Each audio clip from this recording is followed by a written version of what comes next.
来就定点等了8下。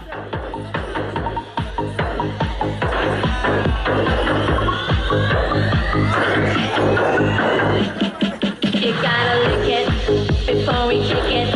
You gotta get it soft and wet so we can kick it. You gotta lick it before we kick it. You gotta get it soft and wet so we can kick it.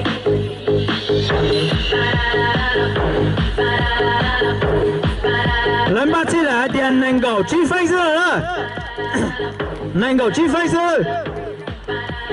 Baby, work it.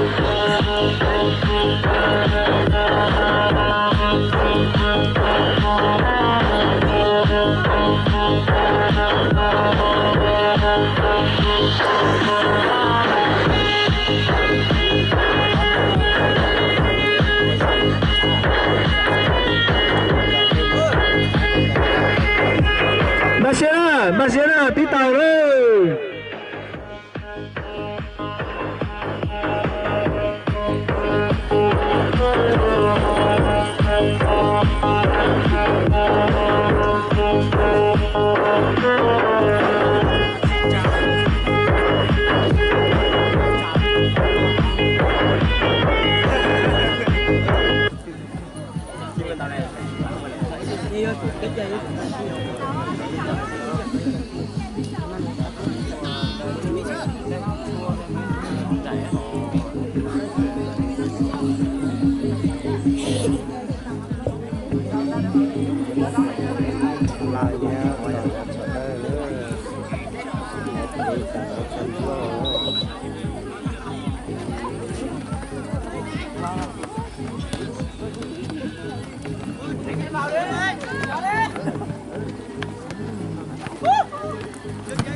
bây giờ今天早上那最少还能让别人跑。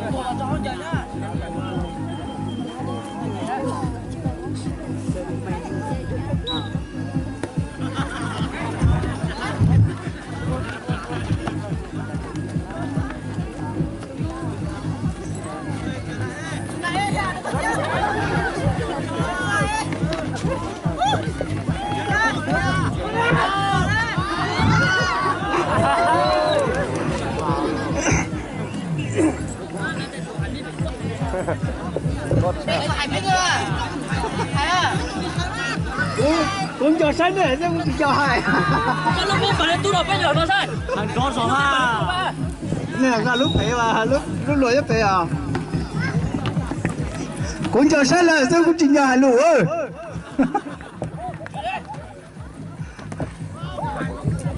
Tiền.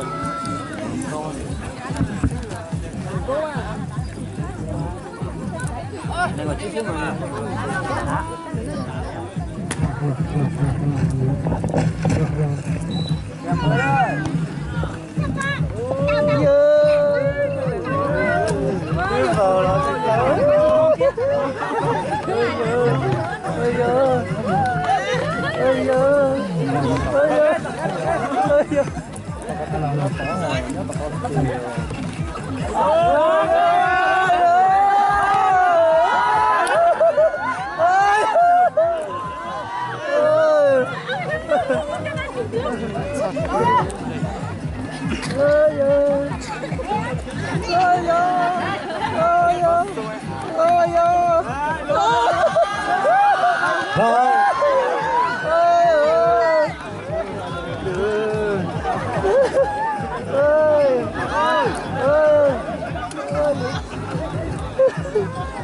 Trời, ta được kìa. Không kìa. Không. Người ta chỉ muốn là thì nhất tao à. Chỉ rồi đó, chỉ khai rồi. Má mà, kìa.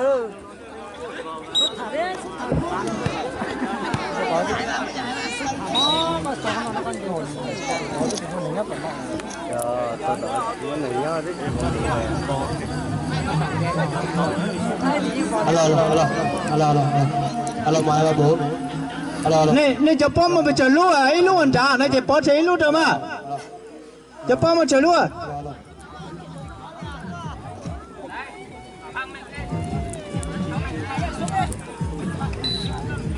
也不少哦。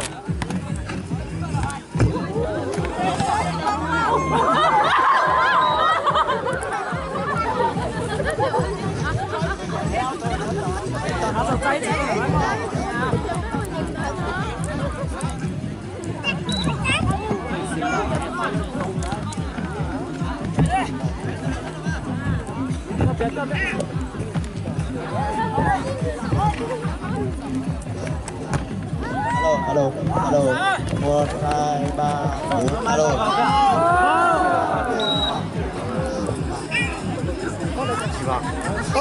Tôi nên cho tao này bắt băng cái chỉ số bắt cho tụi mình nhỏ chứ.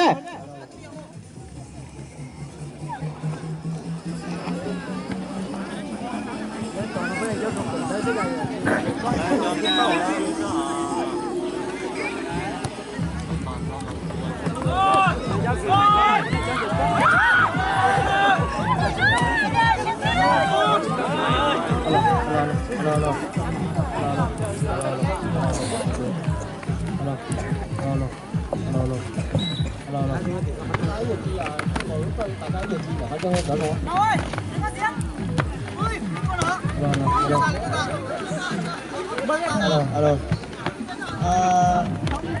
Chào tất cả các bà con ở đây là địa bàn Hội Bán đến đây là được ban tổ chức cũng như là các công an viên ở trong bản này được mời mình đến bình luận trong trận đấu ngày hôm nay. Trận đấu ngày hôm nay là xin phép lấy cho tao này ba cờ đó mười luôn cho tao nó sao rồi mà áo đây không trận đấu hôm nay luôn bóng số sao bù mấy luôn tao nó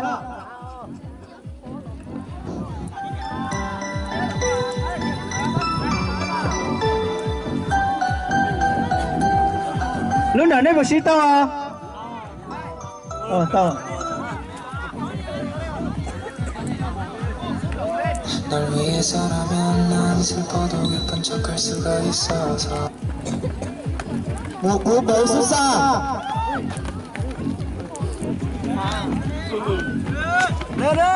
một quả bóng chuyền đường dài một quả đánh đầu của mã áo số 7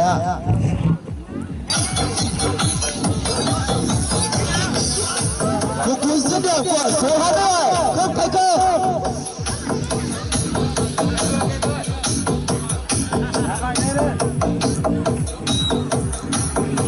Một pha bóng được chuyền lên. Bóng đã đi ra ngoài.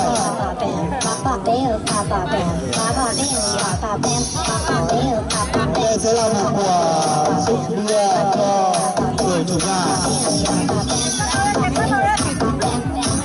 Nói với quay của trọng tài đá va lên thế là những hình phạt như thế nào?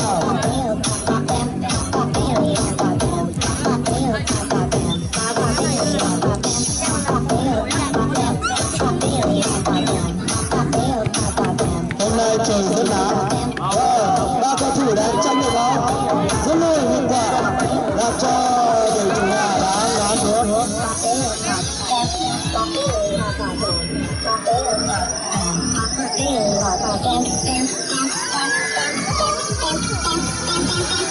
Một quả chiêu bóng đầu,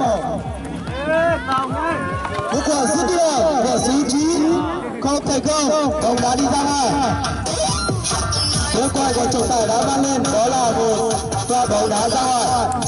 Chắc chắn đây là một quả phạt góc cho đội mã áo.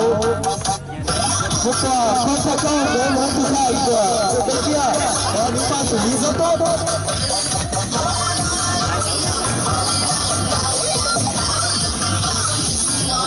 Bóng đá đi ra ngoài.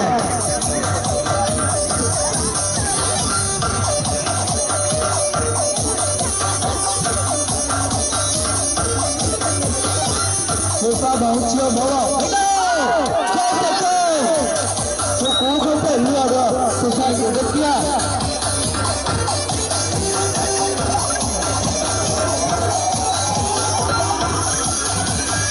Đến lúc này chưa đội nào mở được tỷ số vẫn có cơ một cuốn dứt điểm của số 7 nhưng không thành công, bóng đá đi ra ngoài.